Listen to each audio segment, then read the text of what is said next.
Bigger upsets we've seen this season. 7.5-point underdogs at kick. Head and shoulders better on this night. 34-17, a blowout over the Birds. Joe Musso, pleased to be in studio alongside Emery Hunt, the two-time Super Bowl champ Bryant McFadden offering his thoughts as well. And fellas, this feels like the power of belief. 11 men in unison, all at once, over and over again. Jackson Dart, spectacular in this one, protects the football, distributes it effectively, and that keen game sense. Where do you start the praise? He out Jalen Hurts in this ball game in the sense of how he operated situational football. Third down offense was fantastic.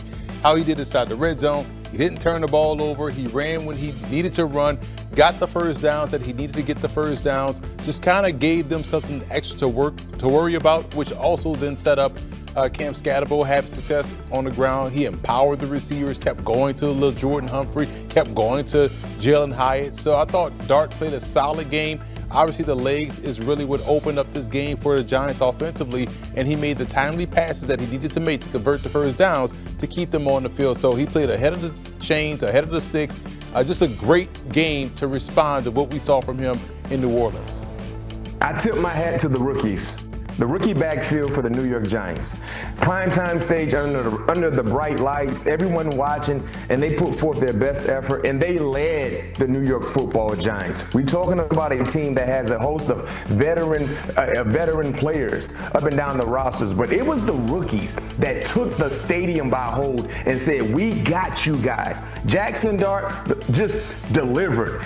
He bounced back from the turnover-led game that we saw in New Orleans, and he just played outstanding football and great way to kind of explain what he did. He out Jalen Hurts in terms of the mobility, the football, the old-fashioned way. If I didn't know any better, he was a running back in the late 80s because he comes downhill. He's not trying to trick you or run around you. He's trying to run through you, and that is the mentality this team currently has. And the last thing I'll say before I hand it off to my guy, Joe Musso.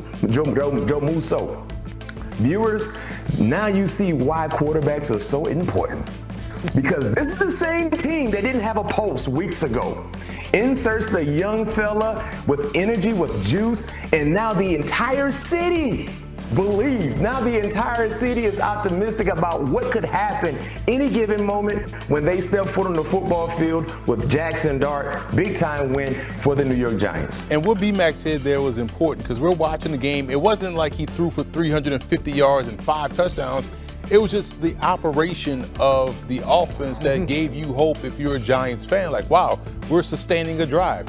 We're staying on the field. We're finding ways to convert on third downs. We're doing a great job inside the red zone. Because if you look at the statistics, again, it won't wow you, but it was the efficiency that he played with and how he was able to affect the game by staying on the field and with his legs. When you thought you had him down on the ground, you didn't. He was able to squirm away from the defense and found a way to get help me make it make sense. And I think pointing to something that Emery just said there, the situational poise of Jackson Dart and the way that it's rubbed off on his entire team.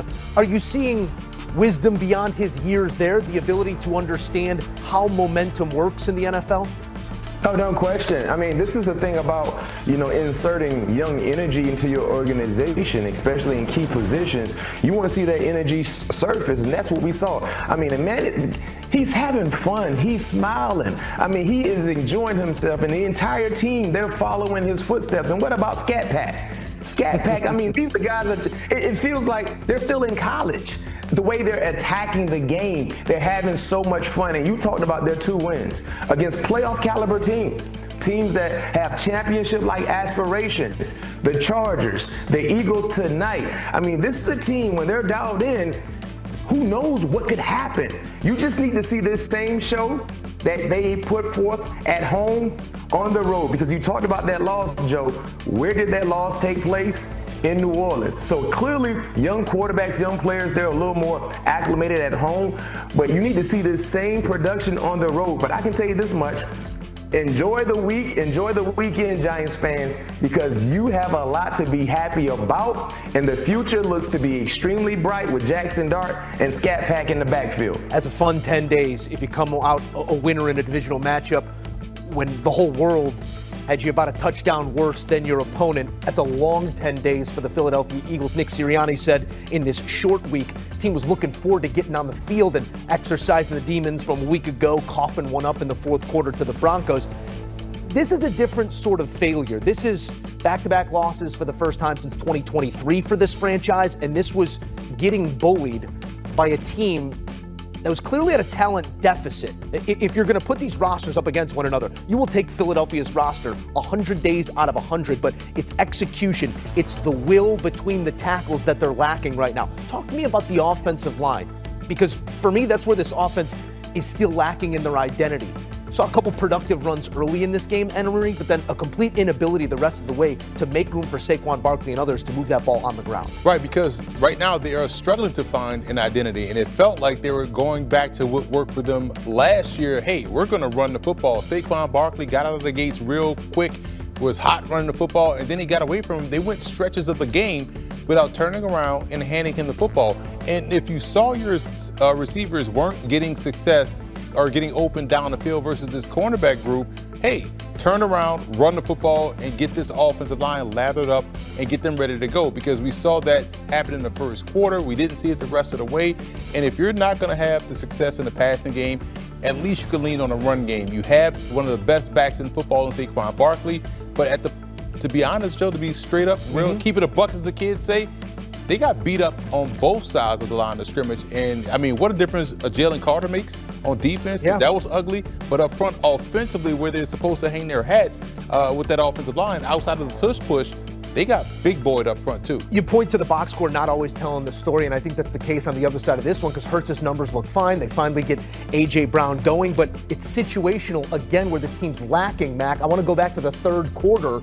Deep ball on third down to a wide-open Devontae Smith, overthrown by Jalen Hurts. You punt, it's 7 back the other way, essentially a 14-point swing there. Do you sense a team pressing in the Philadelphia Eagles right now? I sense a team that has no identity. And that's confusing, because you have a star in the backfield in Saquon Barkley. That's the issue for Philly. They have no identity. And that sequence of plays that you just referenced, they still were in the ball game. So there was no need to press at all. You still had enough time to get right back where you need to be to try to win this ball game. Saquon Barkley, 12 carries in 4 quarters. He averaged 4.8 yards per carry. Last time I checked, Emery, you played running back. That's a winning average for any running back. You're averaging north of 4 yards. That is a win. That's what you want. And I understand sometimes the running game became a bit stagnant, but stay patient. Stay patient with the ground and pound attack, because at any given time, 2-6 can do what? Turn 4 into 50. And then also, too, what happened to getting Saquon Barkley to the edges of the defense, the perimeters? What happened to that? Screen game. We're just a generic downhill, in between the tackles type of running style. This is a man that is a 4-3-4-4. Get him on the edges. And then the last thing I say about the inability of run the football, Jalen Hurts. Remember, you said Jackson Dart out, Jalen Hurts. Yes, you know why? Jackson Dart ran the football. Jalen Hurts ran the ball twice. That's not it. That's not what you need to do when you're trying to win ball games, especially when you have issues offensively. The best way to jumpstart your offense, run the football, create rhythm. So me personally, Philadelphia, they're their own worst enemy. It's not about what teams are doing against them. It's about what they're doing in terms of the play calls and how they're calling the game and the flow of the game, or the lack thereof. If you give Saquon Barkley more carries, he's going to break something through. If you get Jalen Hurts involved in the running game, it opens up the entire offense. They need to look in the mirror to correct their wrongs. It's fascinating to see an offense that has Saquon Barkley, and A.J. Brown, a Devonta Smith, a Dallas Goedert look extremely slow and sluggish. The Giants' defense made them look slow and sluggish. In the pregame, I brought up the big matchup between the Eagles receivers and this Giants cornerback group, and the cornerbacks of the New York Giants won the battle throughout the course of the evening. And the Eagles could not find any explosive plays all throughout the contest. And that's a testament to the Giants defense. But man, you talk about an offense with all this firepower and they couldn't do anything explosively out there on the field. Yeah. Giants made them look slow tonight. It's not going to be a fun film study for Jalen Hurts, I'll tell you that much. The miss downfield, that could have been an explosive.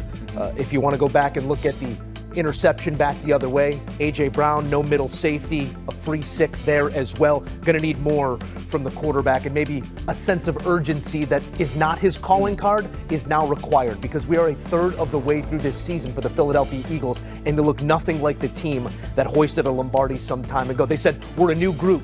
We're not defending anything. Well, they might want to go back and try and become that old group, because they just got outrushed by 99 yards by the New York Football Giants, Cam Skattebo and Jackson Dart. A final thought here on the Eagles. I want you to maybe not sound the alarm for me, Mac, here, but tell me how concerned you are right now that this sort of performance is coming off the come to Jesus throughout the week, where everyone gets together and talks about what does need to be